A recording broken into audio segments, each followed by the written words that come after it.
घरी तर मी अभ्यास घेते, पण आता स्कूलमध्ये मी आनंदीचा अभ्यास का घेते? तर चला तर मैत्रिणींनो, आज जाऊया आपण तिच्या स्कूलमध्ये. कारण तिच्या स्कूलमध्ये होती पॅरेंट्स टीचर मीटिंग आणि आता रिसेंटली त्यांनी एक्झाम दिलेल्या, त्या एक्झामचा रिझल्ट्स होता, की काय करतात मुलं ते पाहायला.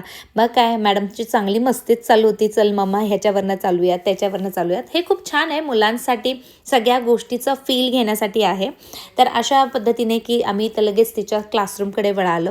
तर तिच्या मला गप्पा की मम्मा बघ हे इथं असं झालं, इथे आम्ही हे चेंजेस केले आणि लगेचच आम्ही तिच्या क्लासरूममध्ये जाऊन तिची ती मार्कशीट घेतली.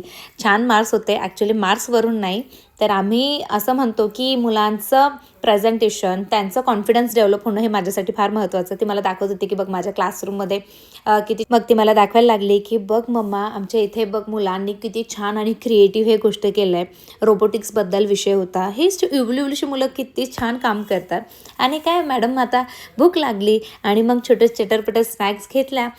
तिचे फ्रेंड्सचे जे पॅरेंट्स होते ते सुद्धा आमच्यासोबतच होते आणि छान असं तिने, मी फर्स्ट टाईम तिला रोपवे करताना पाहते. कारण स्कूलमध्ये घेतच असतील, पण छान पद्धतीने तिने ते पार पाडलं. आवडलं आम्हाला सगळ्यांना. आणि बस हा होता तिची स्कूलमधला आमचा प्रवास आणि ह्या प्रवासात सुटून आम्ही घरच्या प्रवासाला लगेच निघालो.